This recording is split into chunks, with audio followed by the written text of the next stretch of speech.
Go for it. Good morning, everyone. This is the IPython Dev Meeting for July 3rd. We should note that we're not going to have a dev meeting live on air next week because all of the team is going to be in person at SciPy, and we'll all be busy with various SciPy activities, but I'm sure we'll see a lot of folks from the community at the conference. So for now, we're going to go through the agenda and kind of wrap up our planning as we all dive into pre-SciPy activities. Let's go ahead. Since I'm having some connection problems, I'm going to let somebody else drive the agenda.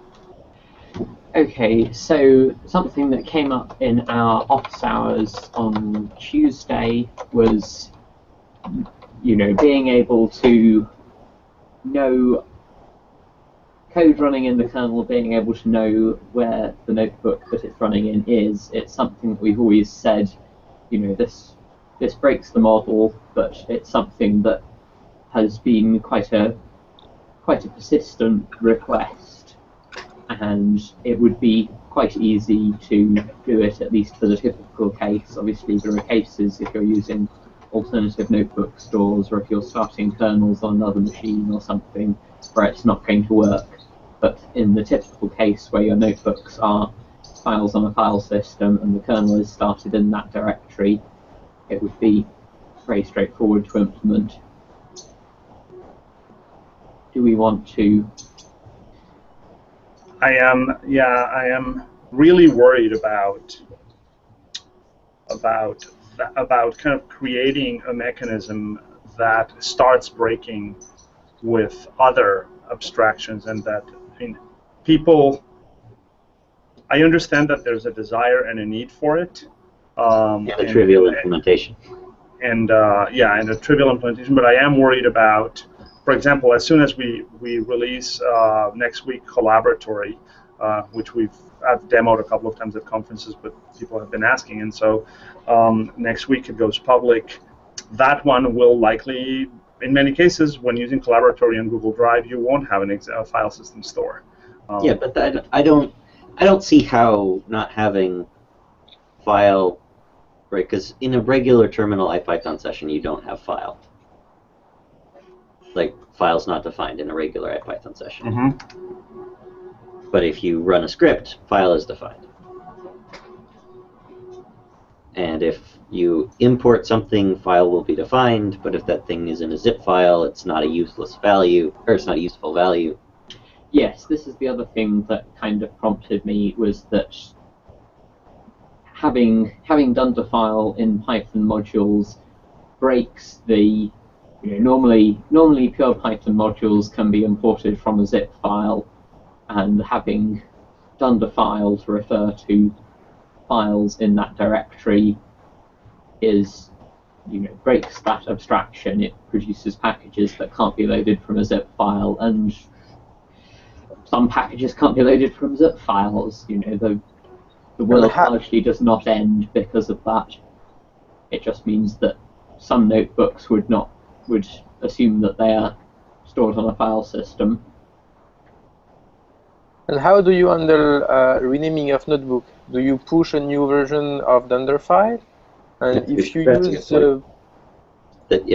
one way is it could be sent in the metadata with an execute request. And what about when you use a preprocessor on NB-convert to run? Maybe you don't want to know the file as another name, and you rename the stuff. I'm leaning with Fernando here. That and what happens if you rename the files outside of the notebook, outside of the UI? Then the notebook server, as far as the notebook server is concerned, you deleted the notebook. There is no longer a notebook associated with that kernel, and you've created a new notebook that's not associated with any kernel. Oh, so you're not thinking of storing this into the notebook metadata? No, this is purely a runtime. In Python, when you run a script, the Python runtime knows what script you're running. Yes. That dunder file is not stored in the file itself anywhere. Mm-hmm. We would definitely never store it. It's just it is obvious and trivial to tell the kernel what file it is associated with, when it is associated with the file. If the notebook doesn't live on the file system, it's not associated with the file, so you don't tell it anything. I'm also afraid that library will tend to rely on file to know they are on the notebook. If file is defined and end with in the library, you won't see. You can't get dunder file in a library unless you want to do from main import dunder file, where main is not normally doesn't normally exist.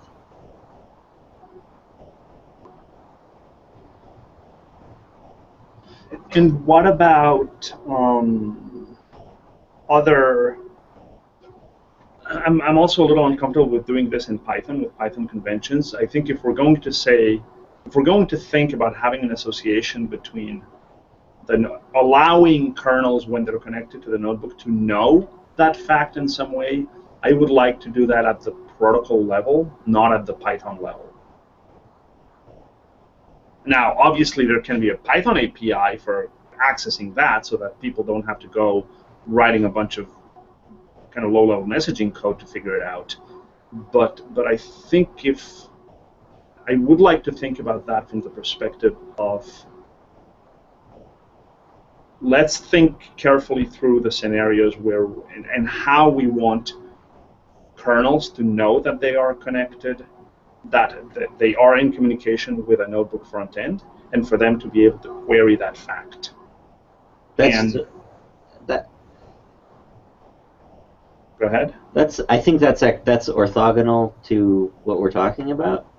That the use of file is just like a here I am, give me the same thing that file is used kind of all over Python. It's a give me a handle on my current where this. It's like a where am I? It is absolutely not meant to answer the question what am I? It's just a physical location on the or not physical. It's a location on the file system. But where am I?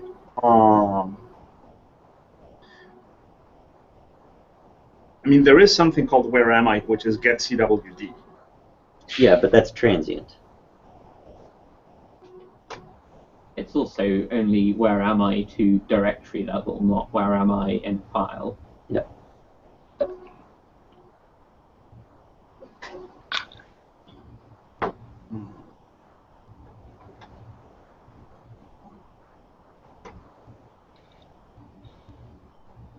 It is a very common request to ask what file is this. People are constantly asking us how do I find out what file my kernel is associated with? It is a trivial question to answer. We just choose not to for various clean abstraction reasons. Yeah.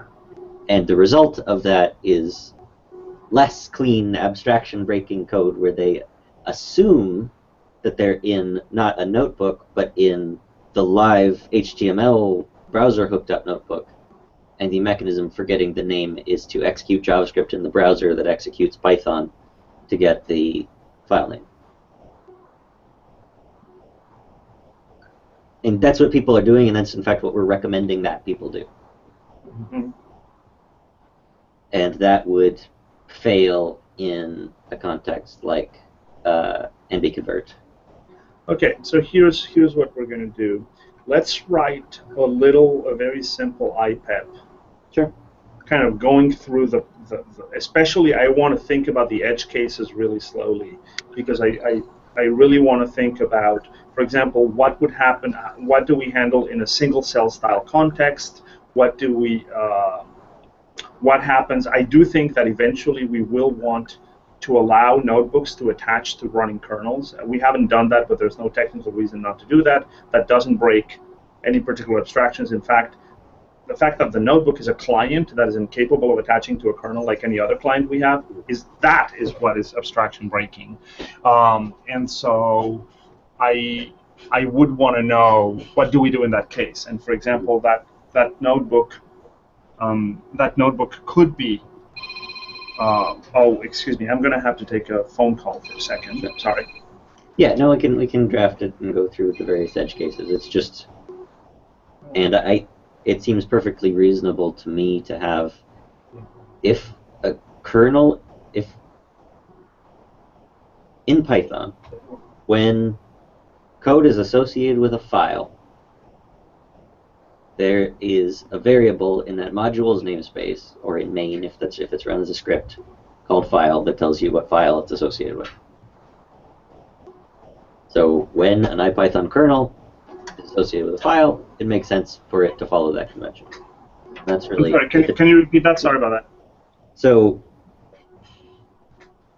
in Python in general, if there is code is associated with a file, there is this magic variable that tells you what file it's associated with.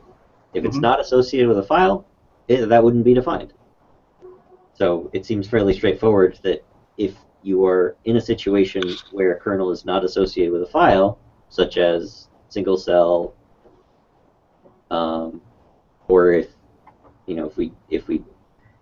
kernels are no longer associated with individual notebooks or something, then just leaving it undefined is totally fine. It's just in the cases, which are all notebook cases currently, where a kernel is associated with a single file, there's a simple solution for.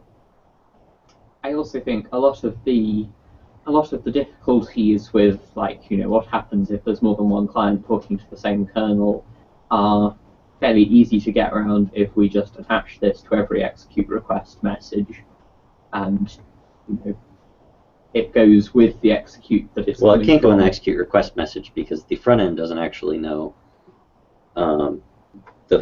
where the file is. Okay. Yeah. And if we put it into every execute request message, then we're saying this is part of the protocol, which means we do have to think about it as a protocol thing for all clients and for all languages. Yeah, I don't think it can go in the message. I think Brian's outside the door. I'm going to go get the door for Brian. Sure. But I mean, if we can do it in. Brian? We can do it in metadata we have left. Are you outside? Metadata for precisely this sort of extra information. Yes. There's no reason why we ourselves can't use metadata for extra information without having to write it out in the spec. Yeah, let's try to move forward to something else and get back to that when Fernando and Brian are back. Okay. So, Markdown to HTML. At present, we use Node.js to run marks if it's available, and fallback to Pandoc if Node isn't available. And if neither is available, then I can hear, but there's no. So I'm texting here, and there's no. It's working, so go into their office. It'll be a lot. Oh, I think that means Brian's coming in with us. Yeah. Yeah. All right. Grabbing Paul's headphones. So my change is to instead of using marked in Node.js to convert, we use a Python Markdown parser called Mistune, which is heavily based on marked. The author's initial post says that he wanted to do a Python translation of marked, which means we can. It's easier to install the dependency because it's just straightforward install from PyPI. We can list it in our dependencies like we do with all sorts of other things. It's there's a much cleaner way that we can do the overriding math syntax because we can subclass the parser and. Although my understanding is the cleaner way to do. The cleaner way to do the pulling out of the math, he actually pushed upstream to Mark, so we could do that in JavaScript as well. I guess that's a bit of an aside. Yes. Yeah. So okay, that one's possibly less of a benefit, but it's an easier it's a much easier dependency to install. It should be, hopefully, entirely compatible with marked output, and there's also a fairly significant performance win because the previous implementation actually started Node.js for each markdown cell, ran marked, and shut it back down, whereas this happens all in one process. We used to use Markdown from Python library at the beginning, and I think we used Node because it was too painful to have the two library doing exactly the same thing, and we always add edge cases. But Aren't you afraid? Yeah, the problem with using any existing Python Markdown parser at that point was that they all produced wildly different results to what the live notebook did.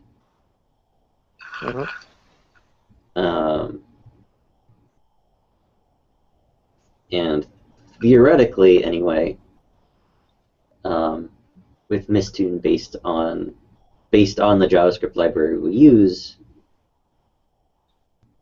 that shouldn't be an issue, shouldn't be as much of an issue, and if it is, there's still, I guess there's a risk of divergence. But no. Fernando, we muted you while you were talking to Brian. I can't unmute. Oh, and if Fernando can't see it, he can't unmute either. That might have been... Matthias, can you unmute Fernando? Because I can't. No, I can't. I don't think you can unmute other participants. I think you can only mute them. Doesn't make any sense. Okay, so Fernando will never be able to talk again. Sorry, Fernando. I guess his screen is full white, so he cannot click to unmute himself. Yep. Hooray! Or maybe we'll just drop and he can rejoin. just come over here. He's not very far away. Yep, here it is. Yeah. Okay. Brian is coming here too. Yeah. All right. Do you want to grab Paul's headphones? Oh right. Yeah, we Can we may put have this to thing on the push on speakers? speaker so that we can. Sure. Can you shut the door? Yeah.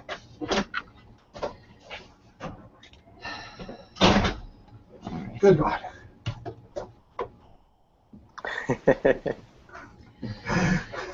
So my big concern is divergence. Yep. That's my big concern. I don't think we want to have many ways of doing the same thing, even if right now one of them has a little bit of an advantage over another. Well, it has a huge advantage. It has you can express it as a dependency. Yeah. But it is impossible with Python to install nbconvert that works. Mm-hmm. Because That's of the node. Yeah. Because of all the node crap. On the other hand, I'm concerned about the divergence. If he's, hey Brian, hey guys. Yeah, I think probably what we need to do is. Now you can mute someone you can mute a third party on Google Plus, but you can't unmute them. They muted me, and since my screen doesn't work, I can't unmute myself. So we're all here. Right. We're talking about which PR is this? This is Mistune. It's a 6028. 60. The other thing is that Mistune says that it's made to be as close as possible are marked from JavaScript. So if there is any divergence, I suppose they will want to get as close as possible to the JavaScript implementation. So the risk of divergence is less lower. Given the definition of the project scope, the risk of divergence is definitely lower than any two random. Yeah. The Mistune. Mistune is defined as marked in Python. Yeah, but now that it works, he may well. I mean, he's pushed new features that he developed upstream to marked. So they are closely related projects. It's just now that they're complete, they don't necessarily have to stay that way, but there's... What's the main question? The main question is, do we want to use Mistune? And replace the node. Yeah. Yeah. I think so. The risk, I mean, what we're talking about is how heavy is the risk of them diverging over time. One of the things that brought us to using Node was so that Zero divergence. between the experience in the live notebook and what comes out, there will be no divergence. What happens if these libraries, now that the guy has it working, he starts having great ideas and adding new features and implementing things differently, and those begin to diverge, and he decides that... Yeah, and I mean, you know, if they diverge, we can switch back to using Node. I mean, it's not... I haven't actually removed the code to use Node. I've just, you know, it remains there. It's just dead code. You know, Well, and the bigger issue to me is the question of divergence for our average user, and our average user doesn't install Node. Yeah, no, so that's the big upside. The big upside is not having to do with Node and all the problems that introduces. Oh, stupid buttons. Yeah, don't worry. Are you doing the same thing that I'm doing? No, that's me trying to move my monitor, and it's got stupid surface. Anti-buttons. Yeah. That's the big upside is not dealing with Node for end users and pip install or all of that. I'm very the benefit is clear. so far, I had a go at converting a couple of example notebooks, and the only difference I could see once I'd done the math implementation was that marked does HTML escapes of single and double quotes, and mistune passes them straight through. It doesn't seem to cause any difference in the rendered. There isn't a difference. Yeah. I mean, we could even submit that an issue on that. I mean, I think I opened an issue for that on March a year or two ago. Oh, so you think it's a bug in Mark? It's not a. I mean, it's not a bug. It's just unnecessary. It's an unnecessary transform that they do because that's what. If you're escaping HTML entities, there's an HTML entity for quotes, so they use it. It's just overkill. Yeah, it does. And the reason I found it was because they were escaping JavaScript. And so it made it harder to cut and paste code. Yeah, so you couldn't put I've like seen CSS. That. I've had that happen so many times where you copy and paste. And so the actual bug is fixed. That was caused by escaping quotes in CSS and JavaScript rendered by marked. Mm-hmm. That bug is fixed, but they still do it in marked and HTML, which is fine.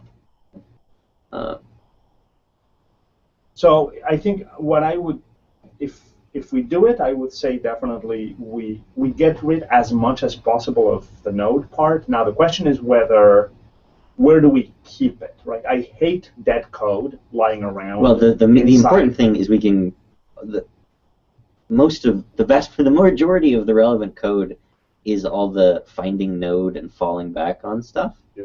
And that can just go away because now we can express the dependency. We can assume mistune is available and just use it. Mm-hmm.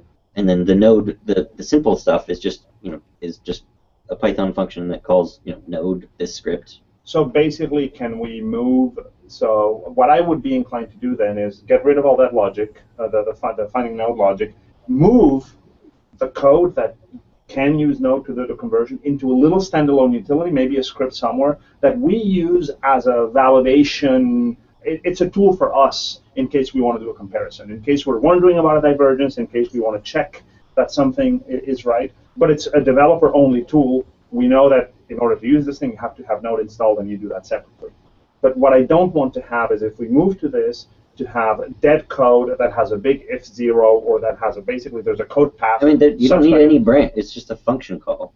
Like it's a two-line function call. Like it's two lines of Python. The dead code is two lines of Python. I think we can just remove it all outright. Yeah. Well, since I haven't looked at the details, what I'm saying is, if there's a piece of functionality that needs to be used for that, put it in a little script somewhere else, but don't leave it in the main code base. That's all I want. I disagree because in the potential event that mistune doesn't do what you want, having a simple line of use Node, getting so that you do get the 100%. This is perfectly the same code that we use. Yeah. You know what? And that's also the simplest way to do validation, is rather than rather than re-implementing NB-convert. To do that To- simple. You know what? If it's, So that's defined. That's fine, and that's you know, convert using. let's leave it for now as to sort of see how mistune works. And if 2 years from now no one has ever used the node converter, then we can remove it. But let's just leave it. Yeah, because the cost of leaving it there is 0, and the cost of removing it is, Okay. if we want to put the cost of putting it back, or the cost of a user saying this, Yeah. my notebook doesn't render properly with mistune. How do I get Node? It's like, oh, you use this private developer-only tool. It's a gist over here, Yeah, it's rather than this one line of marked equals marked node or something, or markdown equals markdown node, whatever we call that really function. Markdown to HTML underscore marked. Yeah. Okay. Okay, moving on. Mark that code as basically sort of slated for potential eventual removal or something, Yeah. so that we know. Yeah. Sure, and because it's also, I think it will always be useful, because even if you don't use it for NB-convert, it's the only reasonable way to compare what the live notebook does and NB-convert does, Without running a full. without doing Oh, that's a good inspect point. element, That's a good point. since it is the code that the notebook runs. And to do well, or to do it without being in a web browser. I mean, Yeah. to do it in an automated way. Yep. That's a good point. So I think that code will No. always be useful. So to that's us. that's a very different. That is a valid argument for why that code is useful in general for the long run. That code that code shouldn't be marked for removal, because that having a programmatic way of extracting the HTML output of the live notebook, in the actual output of the live notebook into files, that is a valid use case that I think makes that code useful. Yeah. And theoretically, there's no difference, but it's nice to be able to test theories. In theory and practice are the same thing. In Yeah. practice. Yep. So did we since we had Brian was coming in and I ended up jumping in out of the first one. Did we agree on? Yeah, I really want to see an iPad We'll on talk that. about, yeah, that was, an IPython. People keep asking for the something like double underscore file to see if they're connected to a notebook, if their kernel is connected to a notebook. no, or not. to locate the current file it's slightly different from, am I connected to a notebook? That's not the question they're asking to answer. It's just where the hell is the file I'm working on from code?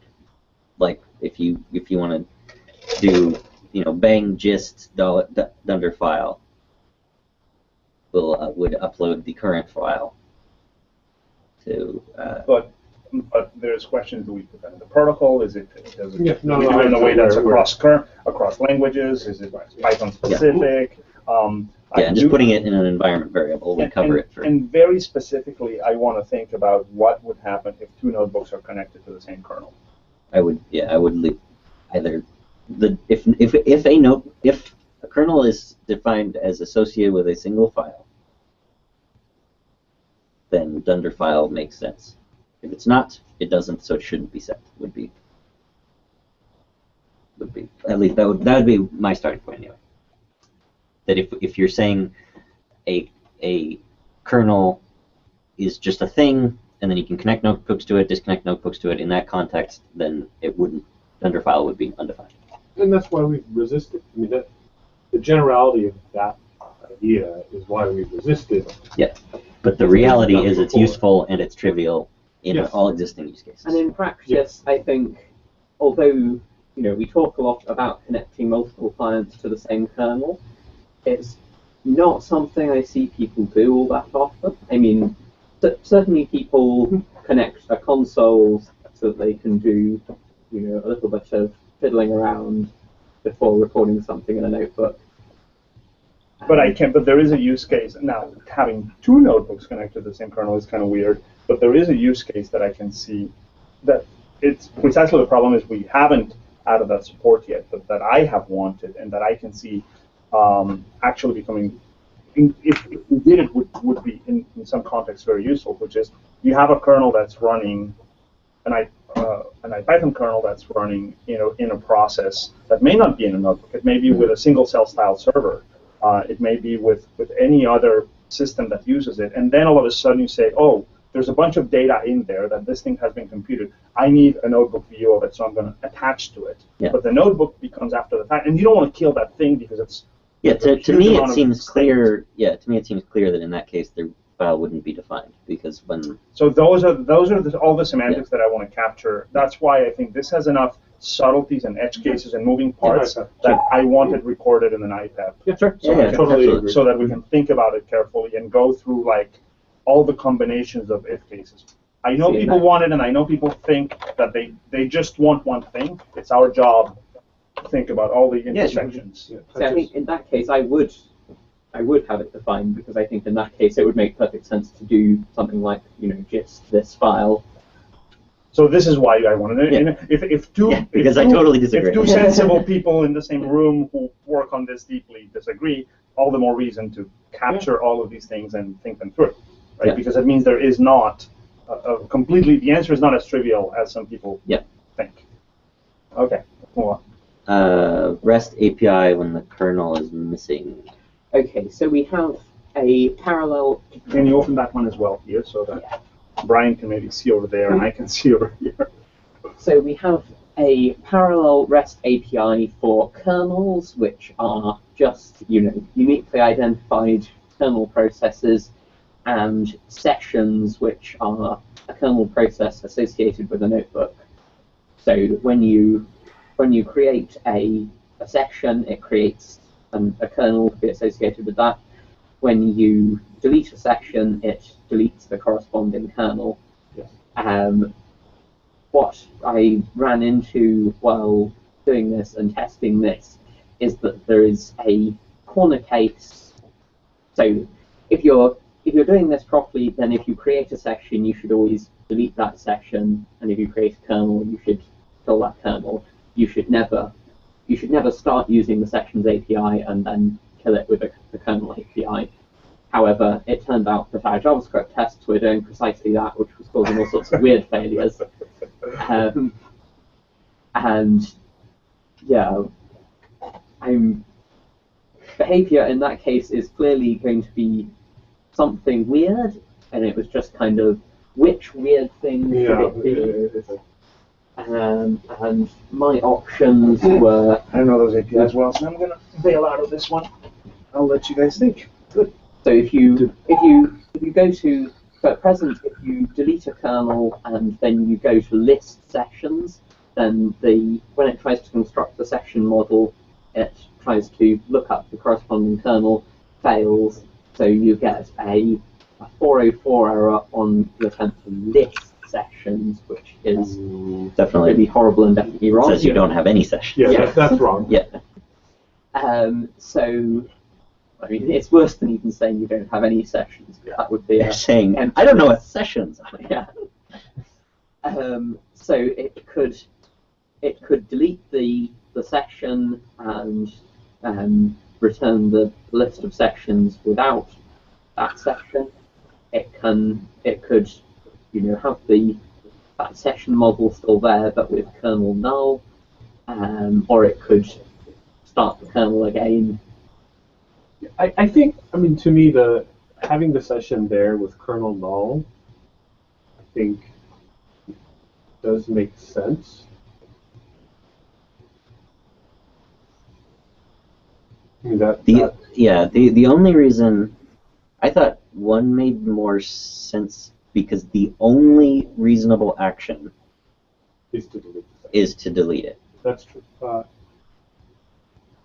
you can't do anything with that. It's a useless. Now, if potentially sessions had more state, then it might make sense for a session to exist without a kernel. Yeah. But But at right this now, point, it's there's not. exactly one action to take if kernel is null, and it's to delete it. Okay, and then the next question about this is that I started going to implement that, and there's kind of, so like at the moment, if you in the notebook notebook services kernel manager, whatever it is, if you call kernel manager.get session and or get kernel and that kernel ID doesn't exist, then the kernel manager raises a 404 error, Right. which makes the handler code nice and simple, but it kind of It makes Because- catching that annoying. yeah, because we're using that kernel manager from multiple places as an API thing. I think the kernel manager should be raising a key error, and then every handler that uses that should translate key error into 404, which means some extra code, but I think a slightly cleaner abstraction. Yeah, and even that, it should probably be in order to avoid catching some weird key error in some unrelated code. In order to catch it several layers up, the only reasonable way to do that is special handler classes or special exception classes. Yeah, I mean, to me, 404 is pretty. I think 404 in this case is more specific than a key error. The problem is you can't to catch 404. You need to catch HTTP error. If error code equals 404, do something It's also, else it also raise. just feels wrong to be catching HTTP errors on the server side. Yeah, I mean, so far we've made the choice to have our manager classes actually raise the HTTP errors. And this would be a divergence from that. Well, that was, yes, I was suggesting that we should make Yeah, the- saying make that the that's other something we choice. shouldn't do. Yeah, that would be a massive change. And the reason that I did that was just so that there's not in our handlers all of this sort of. It basically would mean all of our handlers would have try manager.foo except HTTP error if HTTP error dot whatever is 404 re-raise this. It adds a lot of boilerplate Well, to no, the the handlers wouldn't have to catch HTTP error. The handlers would catch key error. I'm sorry, like key, catching yeah, any and exception. translate it to HTTP error. Yeah. But I guess. And there are dozens I mean, of different to- errors. Yeah. To my mind, that is the job of handlers, is to convert between Python API and the REST HTTP API, which includes things like HTTP error codes. I completely agree, and there's been many times where I've gone back and forth on this. Every time I've tried it the other way, it's just like, oh gosh, what? I mean, it's painful. It does certainly put the decisions in the right place. It would just mean we'd need like a 12 level. Try this, except this special error class turned into 404, except this special error class turned into 401, except this error class turned into 403, except this error class turned into... And you basically are creating your own special exception classes that map one-to-one and onto the HTTP errors. That's part of what it feels like. I mean, could we... Why not just raise... Yeah, I mean, that's the only sensible way to do it. Yeah. Is to define a bunch of... Right, because there are lots of different error cases. Would it make sense That all to have something in our handler base class that would just, translate our errors to HTTP errors?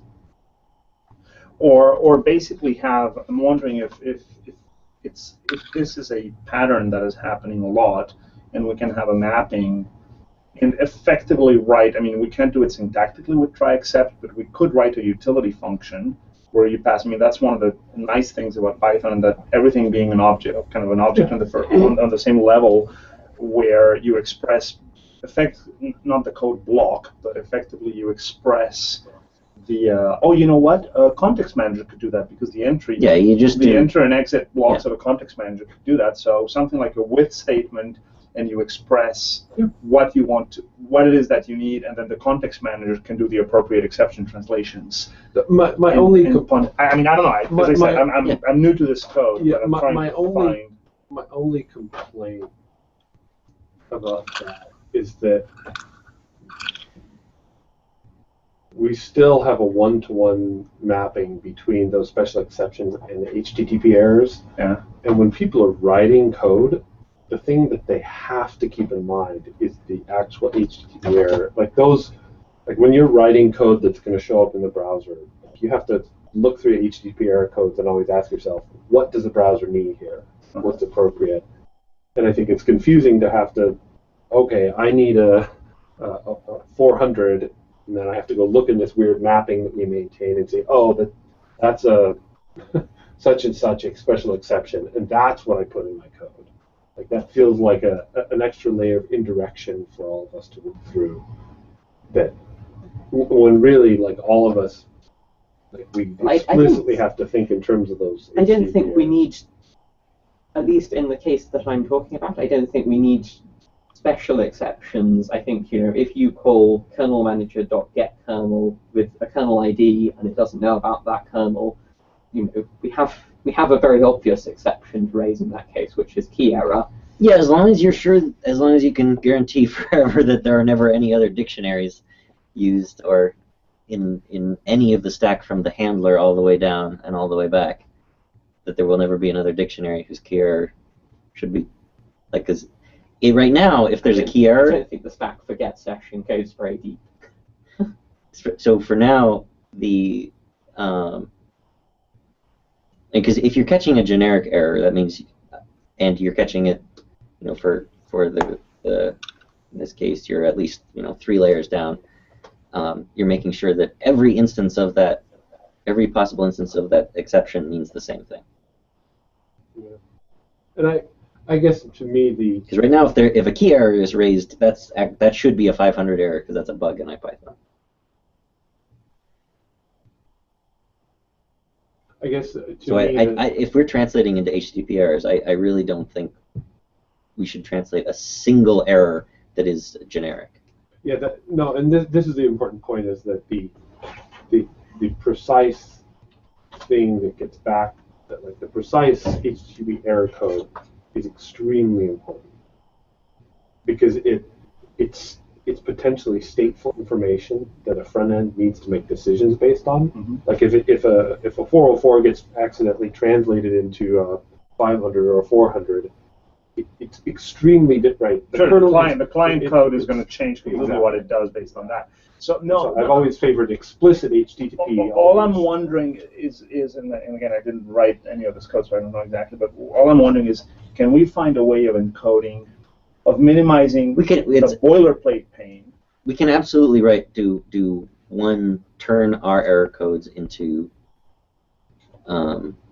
HTTP error codes. That can be one context manager. That's easy. Yes, it's just defining that table. I'm basically thinking of separating. There seems to be 2 issues. One is kind of it seems like there's a little bit of pain of constant boilerplate. And the other one is the point you're raising, which is it's important that the person who's writing any specific piece of code makes an explicit, conscious decision, understanding that this thing that just happened here in the Python code needs when the client across the browser sees this, they have to see it encoded as a 404 and so forcing people to make that decision.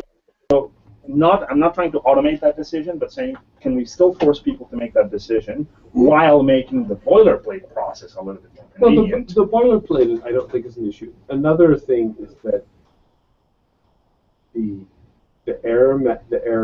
exception strings, the messages, that are raised deep down in the managers do need to show up in the client side. We do have handlers or special decorators in our handlers that translates all of that to JSON messages. Mm-hmm. So when our handlers raise, we actually catch the exception, convert it to JSON messages, and send those back to the client. And so I think it's important that whatever boilerplate management translate all that information. Transfers that information. But is that then a path that is sensible? Basically, keep the decision about what needs to happen explicit, but provide a tool, whether it's a context manager or a utility function, I'm not 100% sure, but provide a tool that helps you express that in the minimal amount of boilerplate, and then that takes care of transferring this happens in Python. I want it to show up in this manner across the wire, and it captures all the exception data, and it codes it in JSON. I'm not quite clear on what you're proposing. Are you proposing that we rewrite all of our manager code to no longer raise HTTP errors, but to raise our own special exceptions? Well, yeah, that's what Thomas is proposing. If it was, I mean, I think if the exceptions are going to be, this is really an HTTP 404 error, just translate it, then I don't, think it's worth the trouble. It has to be. I'm not sure that it does, but I mean, I think to my mind, the job of the handlers is to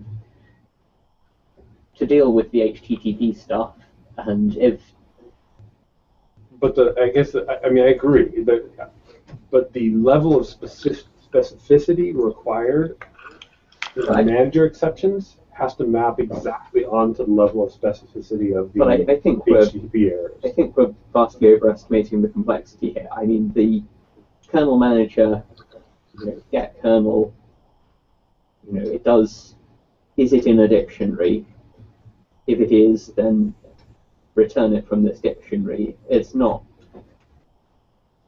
No. I mean, I agree that's not complex. But if we think about how would we rewrite our manager code, we'd go through, we'd find every example of an HTTP error exception, and for each of those cases, we would invent a special exception and replace the HTTP error by that special exception and raise that. But yes, what I'm saying is that I don't think we should be inventing special exceptions. I think that the handler code should be doing things in small enough chunks that it can catch, if this, getting the kernel raises a key error, then the handler code should be able to safely assume that's because that kernel is not in the kernel manager. Well, but I think where that's dangerous is that right now, we'll have to look more at the manager code, but the manager code tends to wrap blocks and exceptions of a known HTTP error type. And the general case is you wrap it in like a 400 general server error, and 400 is general user error. Yes, 500 client error. Yeah, that's 400. And I'm worried that those blocks could raise a number of different Python exceptions, and I'm worried about handler code sort of getting back any number of those exceptions in a black box manner and having to make a decision that, that set of Python exceptions came from that block where the appropriate response is a 500 versus, it was a key error, and in this case the key error is a 404. Like I'm not sure.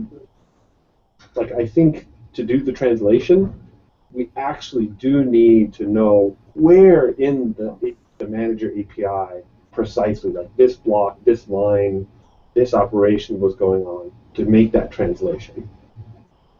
And we can look, part of it is it's been so long since I've written detailed manager code. I mean, Vim has some of the manager code up on this is that's the pure Python stuff.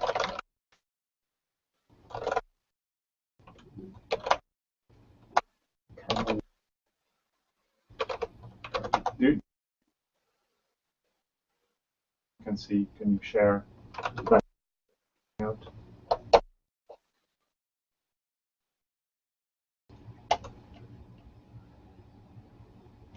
The issue is that the manager objects are doing part of the work of the handlers, but they're not just being used from handlers. We have managers calling other managers. No, absolutely. That is. Probably make the font a little bigger for this one thing.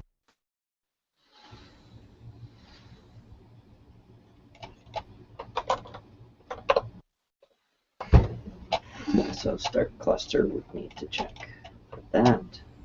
So that error, for example, is very specific, and we'd need a specific special exception to handle it. Something like a 409. What even is 409? and thing already exists or something. It's when you do a post request to create a resource, but it's already there. So we'd need a cluster already running exception that gets translated to 409. Exist. Hidden directory. Yes. So there it's not going to be a key error. We have to have a special exception that we Could raise an IO error, and you have a number of different IO errors. So IO, this would, if we just let it go, then an IO error would be. Okay, but I think Or no, what was it? Notebook Manager is, I think. But I mean, this would apply to everything, right? Yeah, but less so for. I think Notebook Manager is only used by the handler. Like, the trouble I'm having is that Session Manager calls into Kernel Manager and then wants to catch exceptions from Kernel Manager and not just propagate them. And in that Of course, context, the exception, the one exception you're catching is a key error, which you don't have to catch, but you could just do if kernel. Yes, I can touch it. And the other issue I have about letting Python exceptions sort of like IO error and key error, index error propagate up is that when we're translating those to HTTP errors, we've lost like the error message, the exception string that we're stuck with is Python's generic one. Well, but you could wrap it if you want. Override that. I mean, you would be re-raising. You would be try accept key error, raise key error. But it's not obvious that translation layer has enough information to build that useful of a message. Oh, sure. Yeah, exceptions have strings that you can. Yeah, you can do. I mean, That's not a problem. it would be if you know what If you're message- catching an exception, it's easy to catch that exception with an arbitrary string message.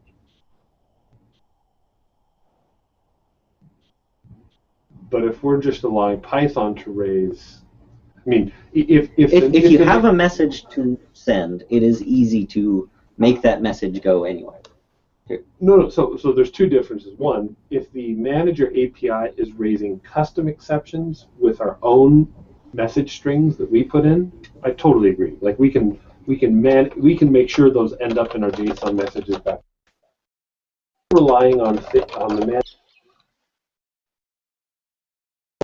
key errors, index errors, we can't build useful message strings at the level that initial exception is raised. In the case I'm talking about, then the only information that there is about that request is the kernel ID, and you have that.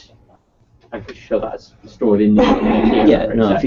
I mean the situation I'm worried about is what if a method can raise key errors in multiple places. The translation code is going to see those key errors, probably going to translate it to 404, but is going to have no idea what the appropriate, like what the actual low-level key error was caused from. Well, the handler should be, the handler will be doing, try get kernel, accept key error, kernel does not exist. No. In this case, there's only one possible key error that can be raised. But if you're calling something where there's multiple key errors that can be raised, but isn't whoever makes the call that can produce a key error? I mean, somewhere there is a code that is getting that exception, the closest to the dictionary access in this case, right? Isn't that precisely the code that would be responsible for re-raising and annotating it with additional information that provides the context you're looking for? Well, I think to me the important thing is everybody disagrees with me, so I will shut up and we can move on to other things. I don't disagree. I don't think Founder disagrees with you. I don't agree with anyone right now. You don't. I don't agree with anyone. I'm trying to get kind of a clear picture. Can we look at a few other methods the that problem. have more complex all of the complexity is in Notebook Manager, which can fail in a million different ways. All the others are very simple. Okay. But And in any case, every error we know we raise and we created ourselves, we can map with the context manager, and every other error, like key error or whatever, should be turned into a 500. this is. But I didn't.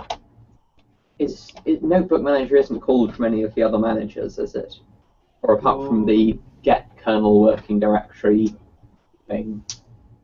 Not much, for sure. No, and I mean by our I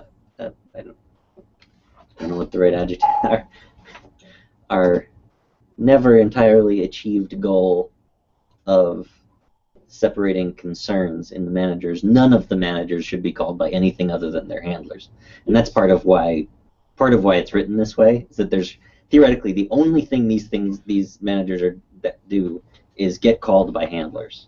No, and the reason we made sessions was we failed to separate concerns, and that's the reason, because you're working on the session thing, you're running into these things are designed to be. This is just the more advanced logic of the handler is what these managers are. Yes. Okay. It's truly and it's in the sessions where the session is where that principle is just not actually reality. Absolutely. That's a good way to Fair put enough.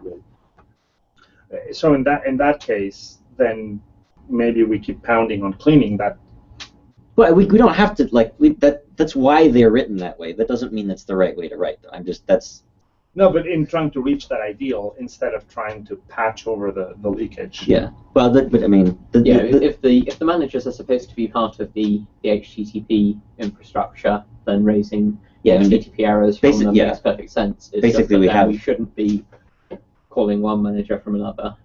No, and that, I mean, I've always said that we shouldn't ever assume that handlers are even in the same process or even the same machine as the other managers, and so they should never call each other.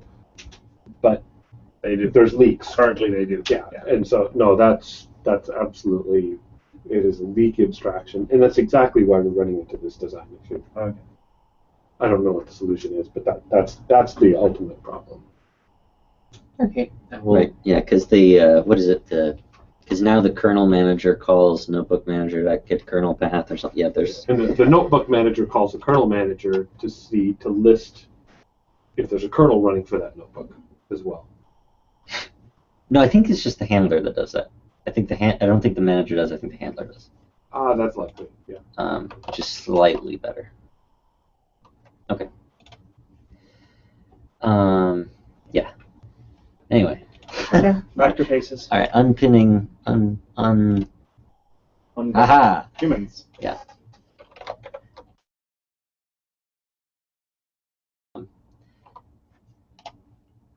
Yeah. So I'm cores, the cross-origin resource stuff. Kyle added origin matching, so that basically the default behavior of web servers is the default behavior of the notebook. Mm-hmm. And this just adds configurability so that you can. So in HTTP, there's this access control allow origin thing. Yeah. And the default behavior is require host equals origin. Yeah. Mm-hmm. And we've never really supported setting that origin header, but it seems fairly. Now that we have checking on the WebSockets, that we get. This seems fairly uncontroversial. And there's just some implementation questions of. So the header itself doesn't really allow you to have any non-trivial logic. Right. Mm-hmm. It's just this origin. Maybe you can have more than one, but you can't have any patterns or anything above matching. So there is matching a number of things I found online. This seems to be a convention of you implement. So there's two ways to set the origin. You can set allow origin to a string, and it'll just set the header directly and let it do its thing. Then there's allow origin pat, which lets you set it to a regular expression pattern. And what that does. I'm going to assume that it means path, not pat. No, pat as in pattern. Ah, as in pattern, not as in. It's not a search path. Yeah. It's a pattern. Pattern. Got it. If we want to call it something else. No, that's fine. That's fine. And then how do you translate from the pattern into what setting? So what it does is it matches. It checks the header. If it matches, it sets it with the value that it got. So different clients that have access, as far as the header is concerned, it will look like I'm the one with access. Okay, gotcha. Which seems to be a convention. I don't know if it's a good convention, but I don't know if I didn't find another convention. Okay. And then do we have parallel conventions for WebSockets? So it's one setting. Okay. And the WebSocket follows the same logic. Okay, great. Yep. So as long as you can adjust both Just the one, web with server only one and knob. things, that's great. With only one knob. That's the only design question I have. Okay. Okay. Next. The contents service. And is the cores setting needed for the multi-user notebook? No, because it's all behind a proxy. Okay, so There's nothing there. It depends on how you configure your proxy, whether you need it or not. Okay, but the simplest version of it will. Yep. Okay. There are people who have issues have the notebook behind the Nginx proxy, I think, where you can have mismatches. Content service, so the current state of it is, Brian, that you have more review that you intend to do? I do, yeah. Okay. All right. My schedule just cleared as of yeah. Well, we're not going to make a lot of progress 2 hours between now and getting back from SciPy. So, or now in sprints, I guess. NB format 4.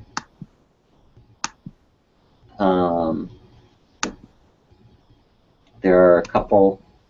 The validation stuff that Matthias and Jess did has been extremely useful. Really? Yeah, it is tremendous. Because I can run. That is great. Because I can just validate. I ran the validation on all the notebooks on my file system, and I found one bug in the notebook, and otherwise they all seem to be valid. And the ones that were invalid were old from bugs that we fixed in the notebook code, like the non-breaking space prompt and things like that were. And it's really helped writing the conversion. I can write v2 to v4 and validate, and if it's valid, I success, and if it's not valid, I still have work to do. Fantastic. Does this expose kind of a command line validation entry point, or no? Do we want that? I don't know. Way to check. I wrote a little script to do the validation. We could have an entry point. My main questions. There used to be a script to do that. Are you sure it doesn't exist anymore? I don't know. I don't know where it was. It was in NB format, nbvalidate.py, and you can just call it with a pattern, and it was. I don't think it has a main anymore. We can easily put one back in. Yeah. So the questions about this are like, how many PRs do we want to do this in? Do we want to get NB format defined, get it merged, and not used, and then, or do we want to have like one big PR that's defined NB format, or implement NB format? It's already defined. Implement NB format, use NB format, and do the at the API. The one API we don't have is downgrade. So you can, every time you open a notebook, you get the current format. That's kind of how current works. Yeah. But you can't write. The one thing I think we need to add is I want to write this as v3. Like we want a better API to. I want to make this a v3 notebook. Yeah. There isn't an API for that. So there's just kind of a question of how many chunks do we want to break it up into, because once we have v4 defined, we want to put v4 into 2.x, and then so that 2.x can read and downgrade. So 2.x and v4 inputs. Shouldn't we do downgrading using nbconvert? No. Only using nbconvert flag? Because we have the IPython to IPython now, right? Yeah, no, we could do it. Yeah, but even with that, we don't actually have the APIs that allow. Well, I guess you can import. Basically, we have these conversion functions, like we can convert up and down. Yeah. But we don't have a writer that can convert. So you can upgrade and downgrade all you want, and then if you use current.write, it'll write. Yeah. It'll write a current format. Yeah, we could do it with NBconvert, NBconvert to v2 kind of thing.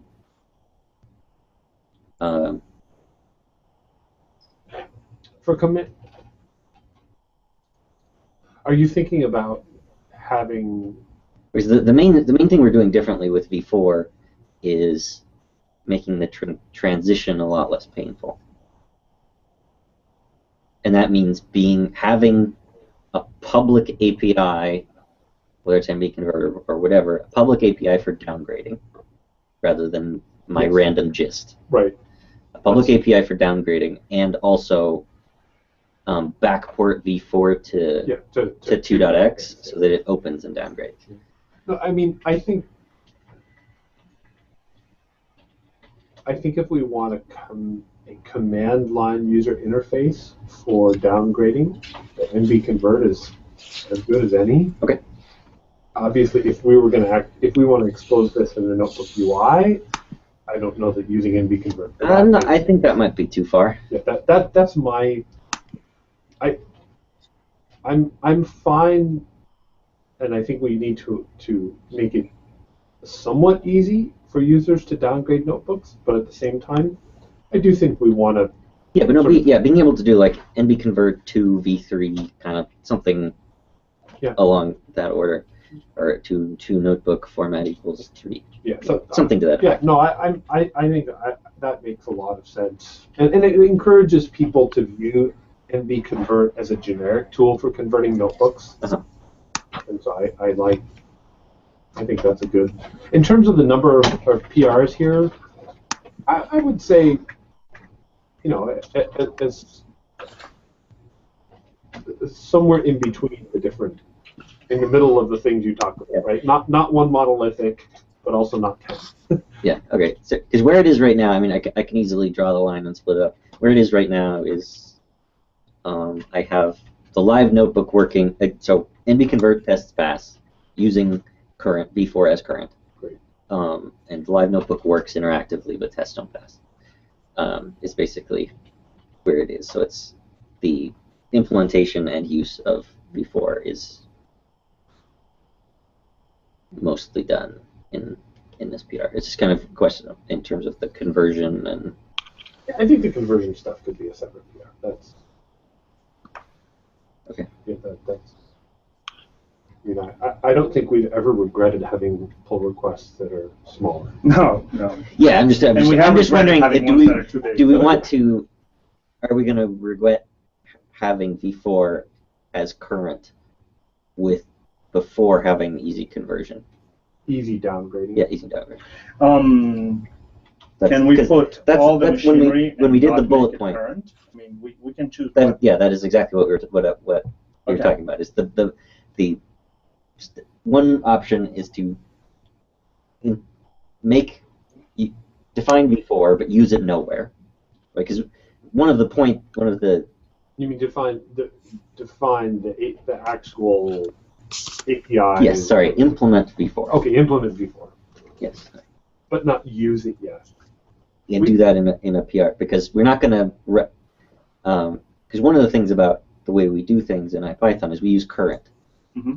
So once we update, we will never use v4 for anything until it is current, and we will never use anything else once it's current. Yeah, honestly, I think just because we are doing a lot of documentation work, tutorial preparation for 2.x still. Yeah, and that's one thing I haven't done an upgrade pass on. Yeah. So I think that does probably make sense. Implement it, but not use it. Okay. And a separate pull request that uses it and has the back conversion machinery. It's also true that probably very soon, for example, for collaboratory, you already have to do that. You have to have 2.1 in a virtual env. You have to start using virtual envs to run some of these. Like, for example, if we're running, writing docs for 2.x, probably be done in the virtual env. Why is that? Collaboratory doesn't work with the dev APIs. There's some changes in the API, and it needs 2.1. So if you want to run Collaborator, you have to run it from a virtual env with 2.1, not with Nest. Or any other way I want to install 2.1. Yeah. I mean, 2.1, whatever. I mean, virtual env is one way to do it. Okay. Yeah, pip install IPython stable is another way to do it. Yeah. Whichever way you want, but it has to be 2.1, not Nest. And the other question about the spec is I think there are only 2 of these, but there are values that we store in the notebook structure that are not part of the file format, that are part of kind of runtime information. Metadata? Well, metadata is part of the file format, but so the 2 values are original NB format, which says this notebook in memory, the file I read on disk is a different format than current. Mm-hmm. Yeah, so it's a version 2 Yes. notebook, but now it's version 4. Yeah, and that value should never be written to disk. Yep. The other thing is the trust, the way we communicate trust between the front end and the notebook server is by storing a trust attribute. Yep. But that's not on disk. That's not on disk. So the question is, which means if you ran validate on the JSON that the JavaScript gets In memory. over the website, over the REST API, it would not be a valid notebook. It would fail validation. So the question is, I guess, how do we communicate or express that? Do we just leave those out of the document?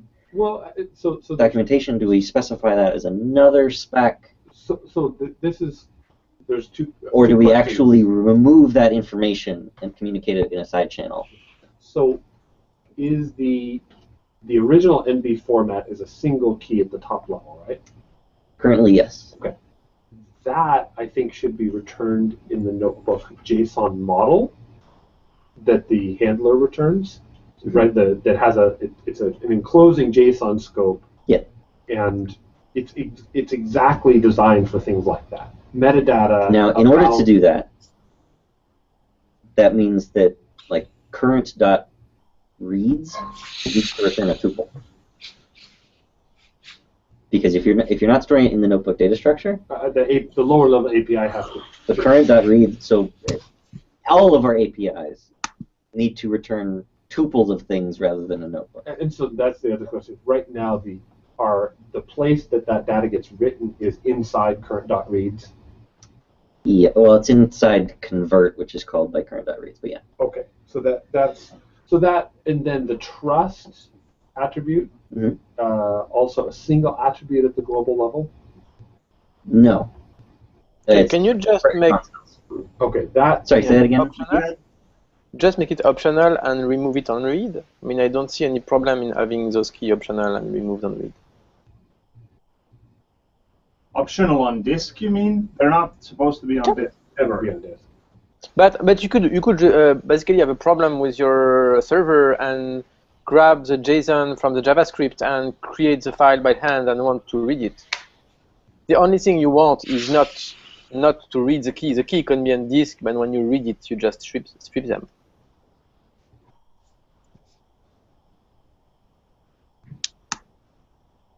On the notebook, old version format could perfectly be in metadata. It doesn't pose any problem. You might want to know that this old notebook was converted. So there's a difference between the. So it does, in some respects, it does make sense that the notebook was converted at some point, as opposed to the notebook on disk is not the format in memory. but we still need to know the latter data point, because we use it to show a dialog that says this notebook is not. If you save this notebook, it's going to not be compatible with. It's going to save it in a format that it didn't read it. We're about to do something that may have an impact. Yeah, on and the the way I user. discovered this was we moved so we had original MB format as in the spec as a metadata key, and moving it to the metadata key meant that it actually ended up getting written to the file, so that every time you open the notebook, you get this warning. Which is, I mean, that was just a simple bug, but you could have there are two questions you can ask about what the original NB format is. Yes. What it was long ago and what it was just now. Yeah, and how was it the live notebook loaded? Yeah, the live notebook doesn't care about what it was long ago, but it needs to know what it was just now. Yep. So if you're asking those two questions, you need to, or if you're storing those two bits of information, they need to be stored differently. And I'm not sure that the long ago data point is all that interesting in the long run. I mean, if we go through 5 different iterations of the format over years, do you really care to know that that file was born out of... What you're talking about? NB format 4, we figured it out, and we're never going to change it again. So allow on disk and on read remove it.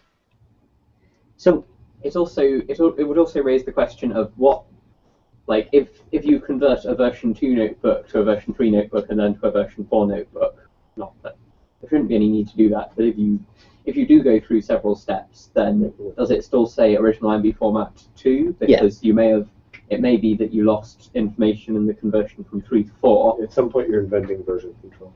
Yeah. Well, but, I mean, it's just, right now the only reason the key exists at all is to show a warning dialog about it. So that's actually the question we want to ask: is should we show a dialog warning users that if they save, it's going to... Oh, there I think the answer is absolutely yes. No, I know, but it doesn't. The implementation of that information there are different ways to get that. I think reads returning a tuple is not awesome because it seems like overkill.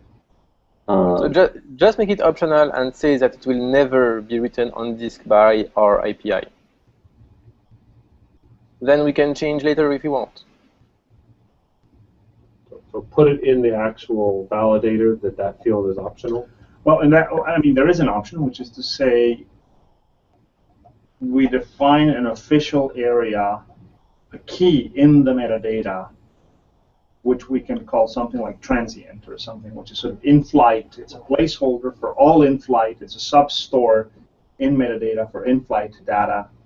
And we, by definition, it's the place where data gets put in transfer, and by definition, it always gets removed on writes. So that's the same problem. You cannot use one spec to validate the two. Say that again? The only problem is that's the same problem. Then if you have this transient key, you have the same problem. You cannot validate with the same scheme both on disk and in memory, because this transient key will be present on memory and not on disk, which is basically exactly what we have here. So you circle back to the original point. Well, is there a way to have a validator with that says optional? Yeah. No, optional is easy. Is there a way to have a validator that, when we instantiate the validator, we can say, disk validator, there are two keys. Just add custom logic that checks that there is no trust key and no origin format stuff. And it's optional in the JSON validator, and then you have custom logic that runs through everything and say, hey, there is no trust key, I'm fine in memory, I'm fine on disk, and otherwise, if it's in metadata, that's not a problem because metadata is already we have validation for the structure of metadata keys, but all metadata is by definition optional. So so you can put garbage in your metadata and it's fine. Oh, okay. Well, then we just why not just? I'm just wondering if we want to. The question was, do we want to more clearly communicate that these are not part of the notebook file format. They're part of the notebook in-memory thing. Because right now, if you implement, say, in-browser save, like if your notebook server dies and then you want to save the notebook structure, Yeah, you would have these. you can do that. Right, that's easy. You just call notebook.toJSON. And you might think that that does the same thing as what's written to disk, but it doesn't. It's written to the wire. But that seems to me, that particular case you're bringing up, Min, seems to me to be a very good argument in favor of saying, put it make a key, just one key in the metadata, something called like in-memory transient or something that is really obvious. It contains subkeys for all these things you may want. And the worst that happens is that if you end up with that on disk, it'll just sit there and it'll get rewritten when you reuse it again. Nothing. And then that's the string of the code cells are one big string in memory and are list of string on disk, and we have one validator, and it accepts the two. The validator accepts them both, yeah. So just accept. Yeah. So I mean, I would. Are we currently running the validator both on both forms? I mean, there's only validator only runs in memory because you need a parsed JSON structure, but it doesn't run on what gets communicated over the wire. But if we do this, I mean, if we have a placeholder in the metadata that we use for this, nothing bad will happen. It's slightly orthogonal to validation. There isn't an issue with validation other than the fact that if you wrote the JSON structure from JavaScript to disk, it might not validate. Like if you wrote that to disk and then opened it, it wouldn't validate. But it would if we shove it into metadata. It would if you put it in metadata. So we saying. could just move trust to metadata. Well, but not at the top level. What I'm saying is we make a bucket for these things because we already have two of them, at least. Well, but we have at most one value per dictionary, per metadata. At most one. If we have a transient key, it should be top level because then we are sure that nobody will conflict with that because this transient key will only be in memory. But we have to have it on each cell for the trust. We don't have to. Yeah, you can make a top level per cell, not in cell metadata, but top level per cell, because then you know that no extra key are allowed, and that nobody will write in this field. Whereas in metadata, people have the right to write. And basically, everything which is top level in cells, we have the right to add whatever we want, because we are designing the file format. Well, but in reality, I mean,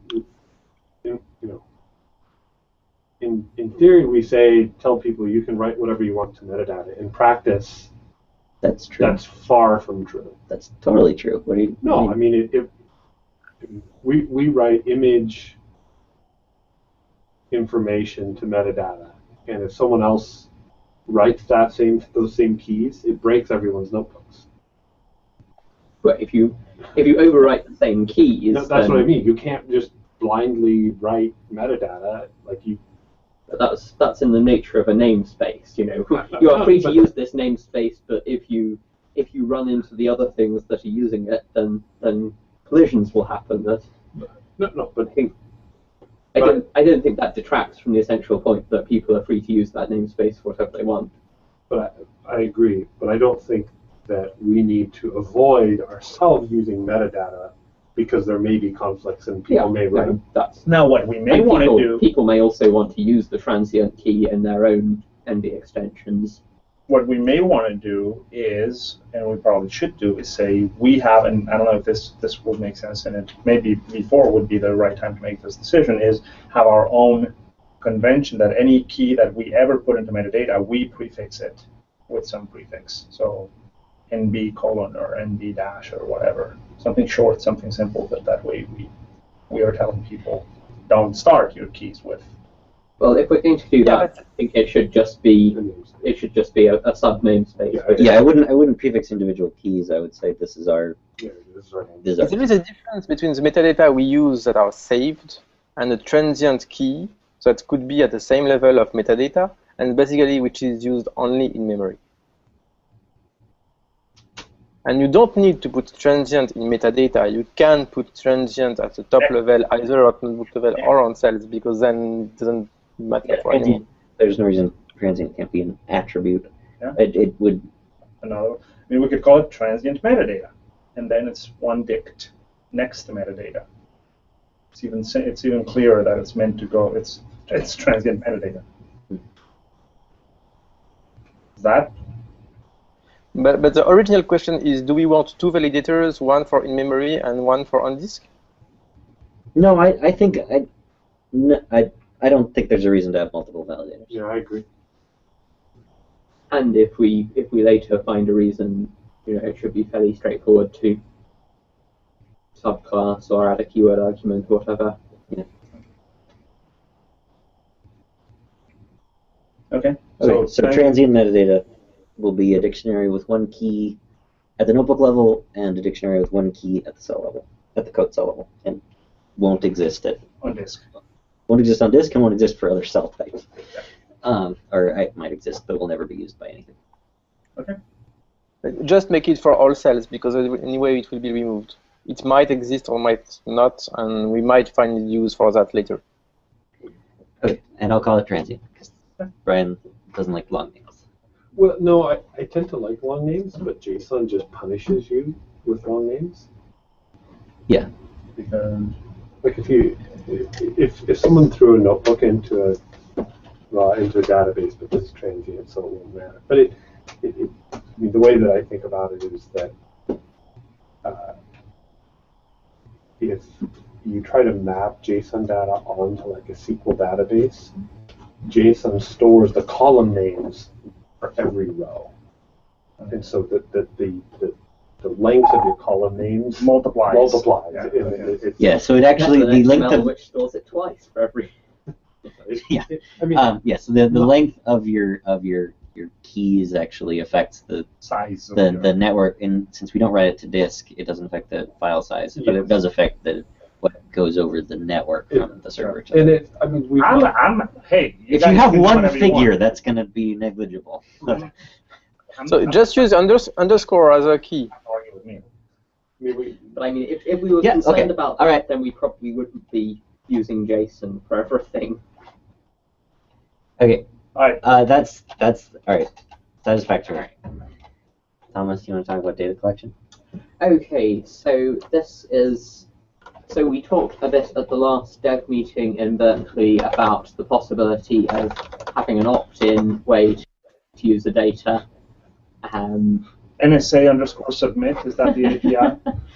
Something along those lines. I was going to call it ET phone home, but so I in a quiet moment when I wasn't doing anything else, went and started thinking about how I could build this, and I was actually intending to build it as a little standalone library that could be used by other open source applications or closed source applications if they wanted to.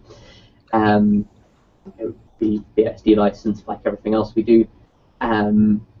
But then I stopped and talked to Brian a bit, and Brian had very different ideas about what kind of use case we would be looking at with this, which would necessitate a quite different design to what I was thinking of.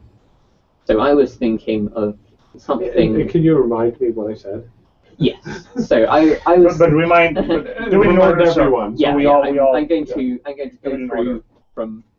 So what I was thinking was something a lot like our user survey, where it's broadcast to the general public. If there would be a question that pops up on the dashboard or something saying, do you agree to let us collect anonymous data about your use of IPython? And they could click yes or no, and if they clicked no, then they were going to be trolled again, and if they clicked yes, then it would, once a week or once a month or something, when you started up IPython, it would report into a server with really basic information like what IPython version you're using, what Python version, what operating system you're running on, just so that we can get the same kind of picture that we get from the user survey, but continually and hopefully from a much broader population.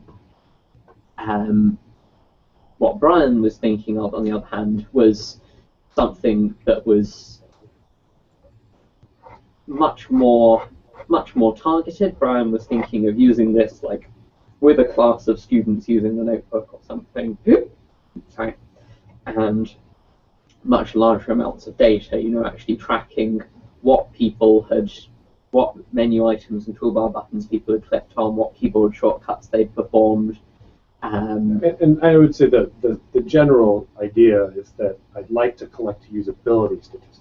But honestly, is that the summary of the? That's well, I was just going to the conclusion of that is that then you're not looking at broadcasting this to the general public. You're looking at enabling it at a sysadmin level rather than a individual user level. You're looking at sending the data somehow when people have finished with their notebook session, so when you're shutting the server down rather than periodically on startup. And it also kind of brought up in my mind the idea that I was thinking of consent as a binary, yes, I agree to this, no, I don't. But if we're looking at that kind of thing, then you want to have multiple levels of consent for simple statistics collection versus collecting usability data. For the usability data, I would suggest, Brian, maybe you send a mail to Olivier Grisel. I think I saw him at PyCon working with something like that on forums for user, where he basically was looking at statistics to where users were scrolling and things like that, how long they spend on one part of the form. So you might have links. Before we dive into implementation details, I think this is a very important question and discussion, and it's something that for open source projects is always a problem, which is really understanding what our users are doing, even if they are using it at all, since we don't even collect any statistics of any kind. And PyPy provides very limited view on that, and there's so many ways of getting the code.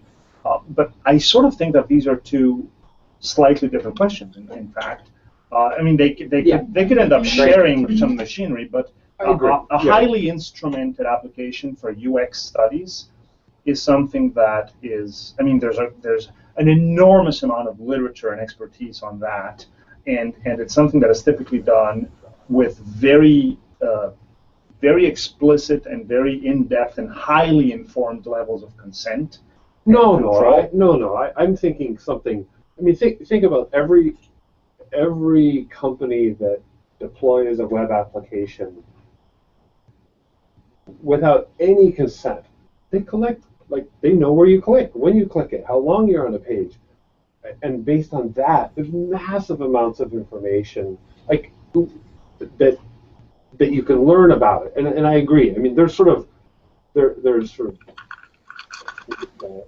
extreme level of scientific usability studies where you've got eye trackers and keyloggers, and I agree, that's way over there. Mm-hmm. But there's a lot of usability statistics that anyone who has a website just collects all the time. Mm-hmm. We have none of that.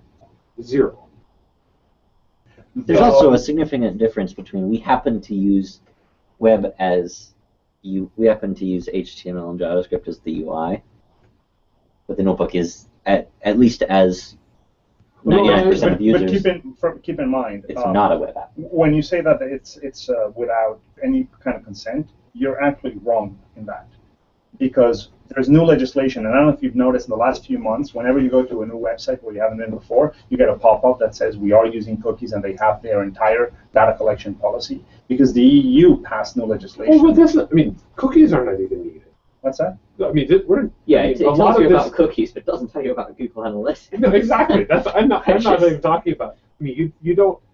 There's zero consent required for basic usage statistics. Yes. Cookies are not needed. You just need to. You can put JavaScript calls that call out to Google Analytics or your own statistics engine, and I'm sure. As we saw this last week, companies like Facebook run A/B scientific studies with zero consent. which I deeply disagree with, and I don't think we should be following the example of what Facebook is doing. I'm not, but I'm just saying I feel like in general we're flying in the dark with this. Yeah. And part of my rationale, even for the really simple statistics collection, was, if you're building a web app, then you're getting this information just as kind of default position, like how many people are using it, where they're from, what operating system they're on, what browser they're using. Yeah. And desktop apps, I don't see any reason why desktop apps, with given proper consent and clear clarity about what we're doing, shouldn't be benefit. I mean, obviously, we want to understand better how people use the system so that we can make it better. I think that's a valid goal. I just think we need to communicate exactly what it is that we're doing in a very clear fashion, and provide a very clear mechanism for consent where somebody can say, I want exactly 0 data going out. And I think just because people are doing something on the internet is not a valid answer. Yeah, right. The fact that websites do something, that's not an answer. That's not a justification for absolutely anything. And everything that I'm talking about would be, strictly opt-in. There would be nothing sent at all until you click yes, I'm okay. I mean, and I guess what I'm thinking is that I don't think it is a binary thing that there's the extremely simple data that you're talking about, and then there's massive loads of more scientific user interface usability data. I think there's a true spectrum. Yeah. Like, I mean, we might say, why once a month? Why not just send us a ping every time someone starts a notebook server?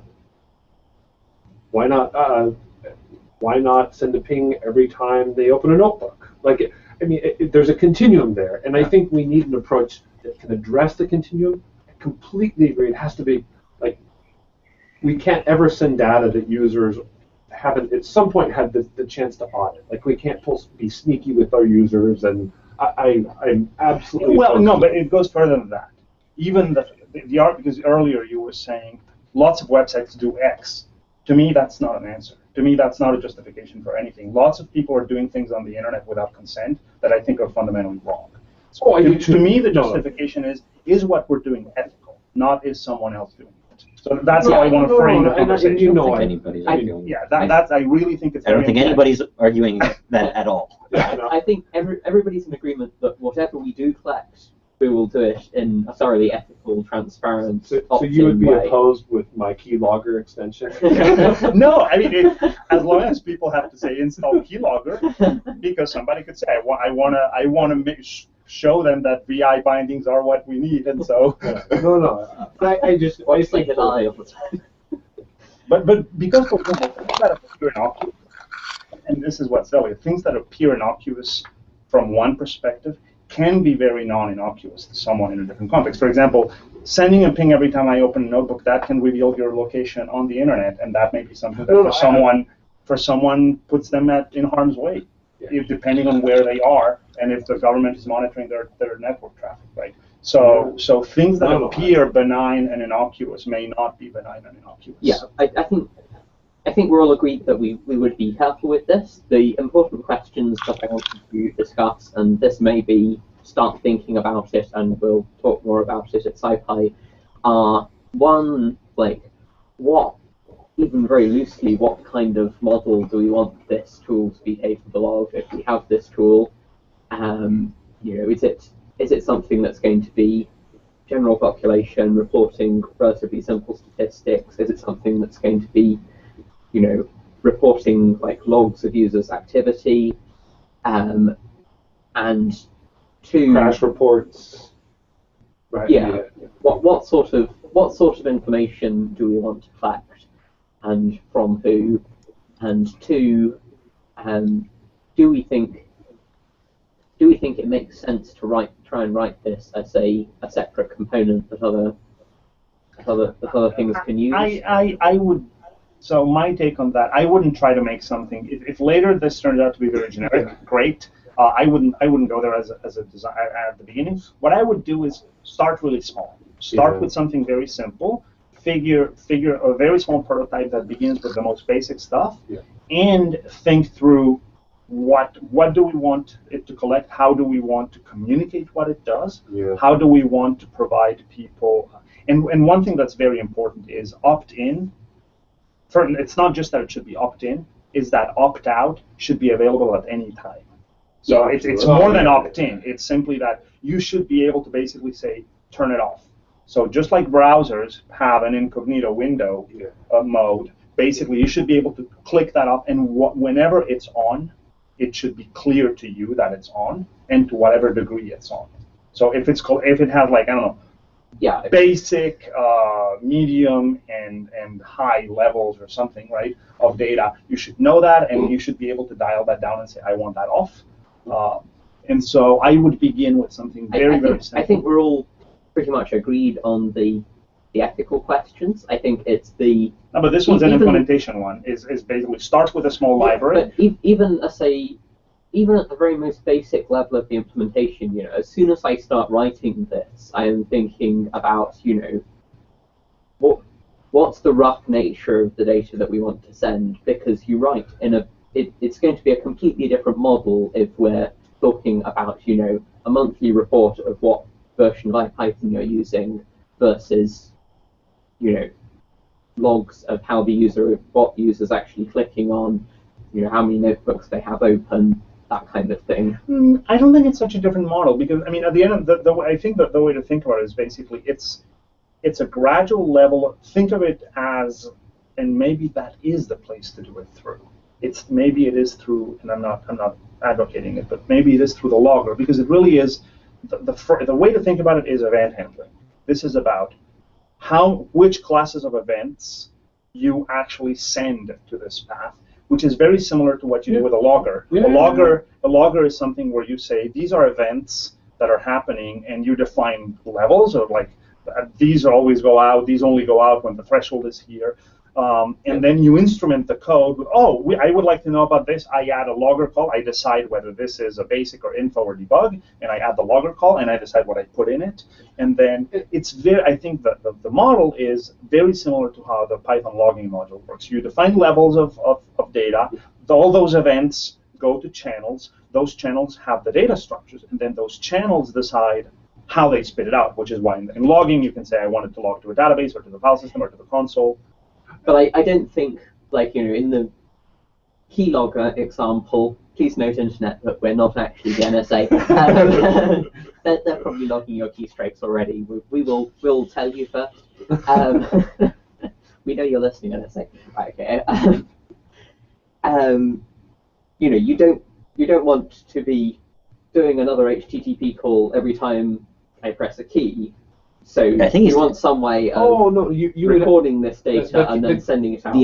I think Thomas is asking that he needs to know some amount to know the actual what kind of data structure the reports have. Not how you capture the data. It's a totally separate question how you capture the data, and when I'm writing the client side, publishing to the server, what structure is that data? I would say the log. I mean, I really like the idea. The big problem, and why logs are terrible, is that they're just strings. Oh no! And you have to write parsing, and the JSON block. Talking about the model. I'm not saying that we write the standard output. I'm talking about the mental model. No, to me, the mental model of a logging system is appropriate. That you can, that there's levels, and that those levels correspond to things that users have provided explicit consent for. Mm-hmm. Our application has the logic for a certain set of those levels built in, and then the sort of the central location that tracks this consent makes the decision about which actually get written. But I think the data itself should absolutely be JSON structures. That's still not what I'm asking. Okay, what is it you're asking? So I'm going to be writing both the client. Well, I'm going to be writing. Hopefully, other people will be interested in this as well. I was thinking about both the client part and the server part, and then like the model that I had before I talked to you about any of this was that the client would send a pretty small JSON record, and the server could pretty much append a row to a database. Obviously, appending a row to a database isn't going to work if you've got an hour's worth of logging data from what that user has been doing. I'm gonna put a timeout because it's almost noon. Okay. We've been for 2 hours on this. I think this one, and Jonathan had a quick one. Hopefully, a quick one with require. Yeah. And we need. And so because this one we can talk about continue at lunch. SciPy or lunch Yeah, and whatnot. this was So sorry to cut you off, but I just saw the time. That's fine. So- It was partly the idea to Get it started. Yeah. Yeah, my quick one was just that I got the requires.js stuff done. So if you guys want to look at it some more, that would be great. It's passing all the tests. Everything's. Close our eyes, close our ears, just breathe. I see a green check mark. That means it's done. Click the button now. Green check mark. Great. No, awesome. Well, it means we can close the call on a happy note, which is not implementing NSA services in IPython, but instead saying that our code is getting better. Awesome.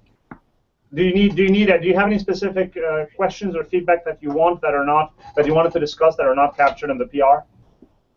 No, I don't. Yeah, I mean we've already talked about this the past 2 meetings. I'm pretty solid. Cool. Awesome. So we will see you, John, you, Matthias, and everyone else at SciPy in a few days. Yep. Yeah. Getting back to writing tutorials. Matthias, when do you fly in? Oh, Matthias is gone. He left a while ago. Oh, he's gone. Bye, Internet. Bye. We're not here next Bye, week. guys.